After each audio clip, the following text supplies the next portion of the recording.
Il y a, à l'heure où nous parlons, 8 Parisiens qui sont décédés dans ce drame. Tous habitants de cet immeuble ? A priori, tous habitants de cet immeuble et pris au piège de l'incendie. Ça a été depuis officialisé par monsieur le procureur de Paris, donc j'en fais état ici, mais nous avons su assez rapidement qu'une femme est suspectée d'être à l'origine de cet incendie criminel et qu'elle est, à l'heure qu'il est, en garde à vue. Et donc l'enquête devra déterminer les causes et les circonstances de ce feu, mais la gravité assez exceptionnelle de ce drame, hein, heureusement fort rare à Paris, est liée à la propagation extrêmement rapide des flammes dont ont témoigné les forces de secours. Et vraiment, il faut saluer les pompiers parce qu'ils ont réagi extrêmement rapidement. Dans des conditions extrêmement difficiles, puisque quand ils sont arrivés sur les lieux, il était à peine 1h du matin, les flammes étaient d'une violence inouïe, et les habitants étaient pris au piège. Et il a fallu faire des évacuations en échelle de façade. Les échelles mécaniques ne pouvaient pas accéder à l'immeuble, puisqu'il s'agissait d'un immeuble moderne qui va très bien, mais qui était sur cour intérieure. Il a fallu faire des descentes au baudrier. Des personnes se sont jetées dans le vide, parmi notamment les personnes décédées. Voilà, c'est un drame. Le risque est qu'à l'occasion de l'exploration de la zone du sinistre, il y ait des victimes supplémentaires. Nous espérons que non, mais...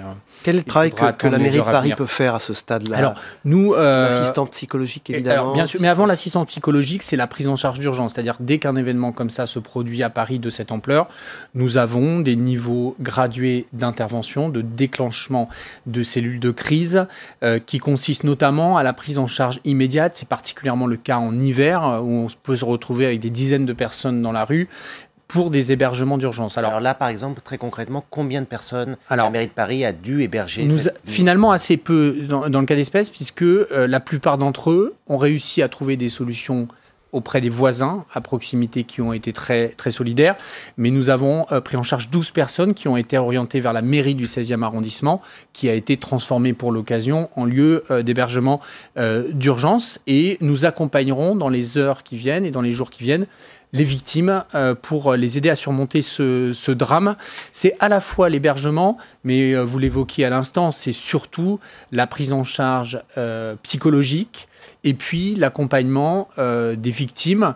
Donc malheureusement, probablement que comme dans le cas de la rue de Trévise, nous allons déclencher un partenariat associatif avec Paris Aide aux Victimes, qui est une structure qui accompagne les victimes de ce type de drame, a fortiori s'il y a une origine criminelle, ce qui induira une enquête et des procédures judiciaires longues. C'est toujours une épreuve de traverser ça. Pardon, sur le profil psychologique de la personne qui est en garde à vue, est-ce que vous avez une idée ? Est-ce que c'est un profil, quelqu'un qui présente des troubles psychiatriques ? Est-ce que c'est un Disons cas que c'est une personne que, d'après les informations à notre disposition, qui est défavorablement connue des services pour des troubles, oui.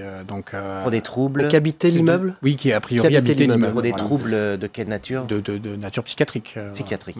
Donc on laissera, là aussi, c'est au procureur de la République de faire par étapes, quand il le juge est pertinent et nécessaire, de faire un point sur l'enquête judiciaire qui ne fait que débuter.